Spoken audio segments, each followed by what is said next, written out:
What's happening, everybody? I'm Tyrone Bowman. This is Tyrone Bowman Tonight. Tonight, I'm going to be talking about an article that I came across in the Final Call newspaper, which is volume number 43 and number 24. It's titled State of Black America 2024, a gloomy 60th anniversary for the Civil Rights Act of 1964. So now I will be quoting the Final Call newspaper. So let's get started. So according to the Final Call, for nearly 100 years from the 1870s to the 1960s, Jim Crow laws shaped black life in America. The laws enforce and legalize racial segregation, keeping black people in a state of inferiority after their emancipation from slavery. Then the Civil Rights Act of 1964 and the Voting Rights Act of 1965 were passed. The acts were supposed to improve life for black people in America.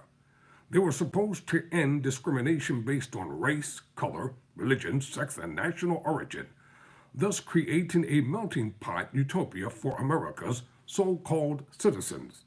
Yet 60 years later, people are still suffering from systemic racism and discrimination. On March 1, the National Urban League released its annual State of Black America report titled The Civil Rights Act of 1964, 60 Years Later. The report's 28-page executive summary acknowledges that 60 years later, the fight for equality is far from over. Mark H. Morrell, President and CEO of the National Urban League, listed the promises of the Civil Rights Act of 1964 as expressed by President Lyndon Johnson: a more abiding commitment to freedom, a more constant pursuit of justice, and a deeper respect for human dignity.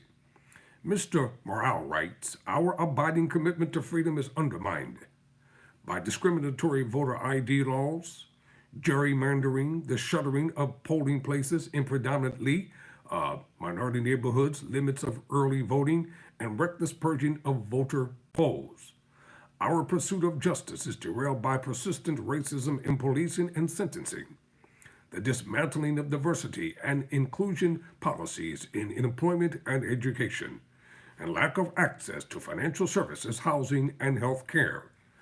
Our respect for human dignity is called into question by an unraveling social safety net, a poverty-level federal minimum wage, and other economic policies that uplift the wealthy at the expense of working families. He emphasized the need to uproot the deep racial divisions that remain embedded in our institutions so we can live according to the ideas of the Civil Rights Act represents.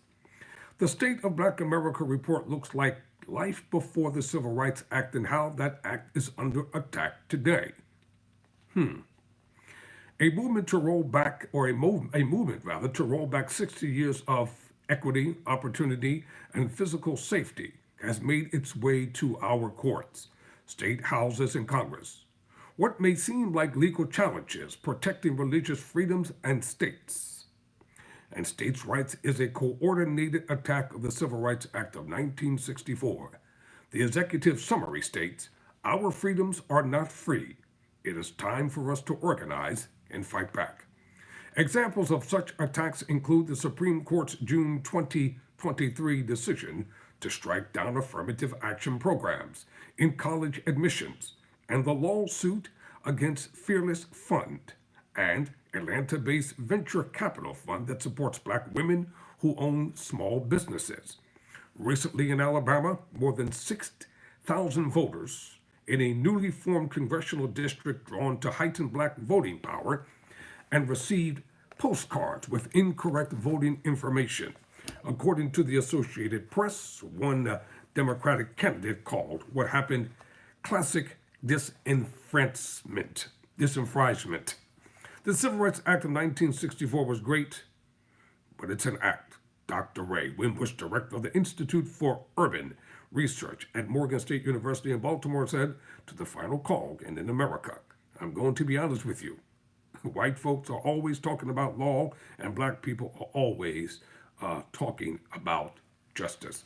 I mispronounced the word. It's called disenfranchisement. My bad, y'all. An act can always be changed. And we've seen your acts change, particularly the Voting Rights Act.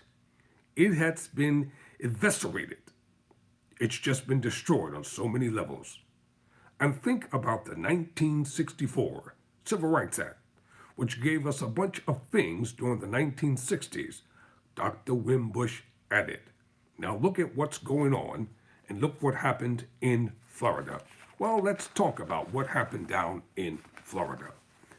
To comply with a new state rule, the University of Florida eliminated diversity, equity, and inclusion known as DEI positions, including the office of the Chief Diversity Officer, and stopped DEI-focused contracts with outside vendors, according to an administrative memo published on March 1.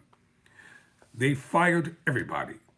That could have happened if you had a strong, or that couldn't have happened if you had a strong Civil Rights Act. So, you see these slow but sure attacks, Dr. Wimbush said.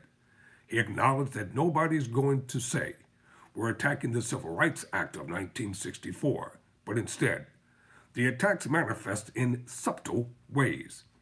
They said, we're going to attack black studies. We're going to attack affirmative action. Diversity is almost a dirty word right now, he said. Right now, white folks are saying it. And the system of white supremacy is saying, not only do we not want integration, we're going to do everything we can to dismantle any advances by black people, women, everybody. We're just going to take all of it.